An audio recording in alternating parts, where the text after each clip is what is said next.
Okay, so today we're going to dive into the goal. Right. This book's been pretty influential, right? We see it everywhere, like business, operations, Yeah. manufacturing, project management, all that stuff.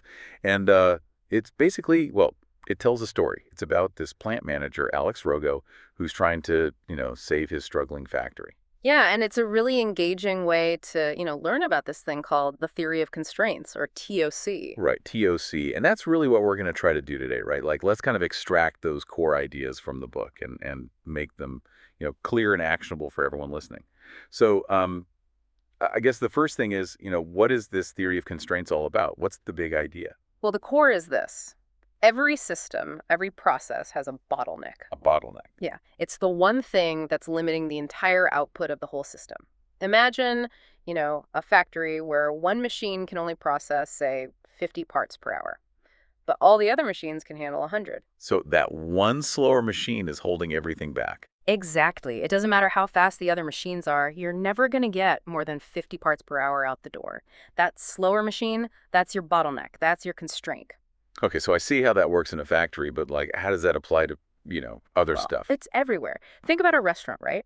You could have the fastest chefs in the world whipping up dishes in seconds. But if you have slow waiters who can't get the food out to the tables fast enough, Then everything gets backed up. exactly, the whole experience suffers, even if the kitchen is super efficient. So it's not just about individual parts working hard, it's about the whole flow working smoothly. So it's kind of like focusing on the weakest link in the chain makes sense, but how do we actually like find and fix these bottlenecks? Well, Goldratt gives us this really practical roadmap. It's called the 5 focusing steps. Okay, lay it on me. What are the 5 steps? So first you got to identify the constraint, like what's actually the bottleneck. Then you got to optimize it, squeeze as much as you can out of it with what you've got. All right, so like don't just throw more resources at it, but like make it work smarter. Yeah. Then, and this is important, you align everything else to support that constraint. Don't waste energy on things that don't matter as much.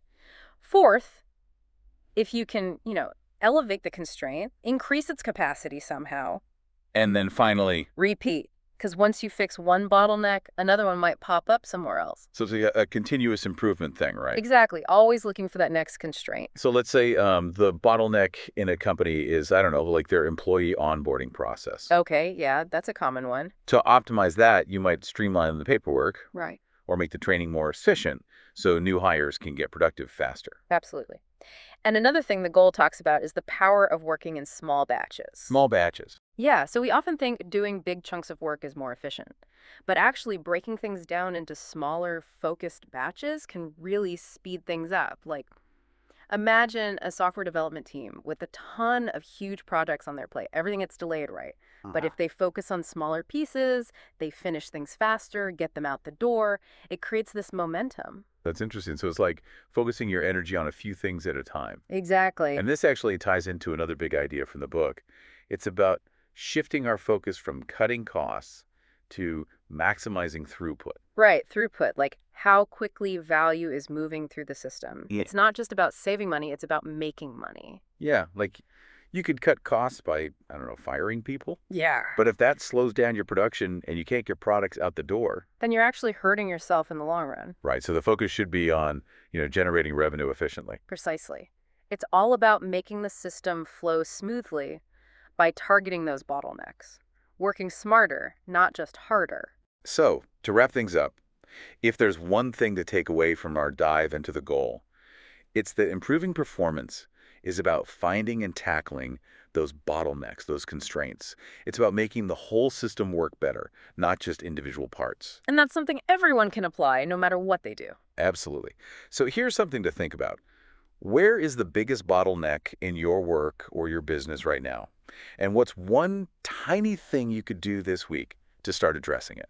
Just something small to get the ball rolling. That's a great question to ponder. Thanks for joining me for this deep dive. Catch you next time.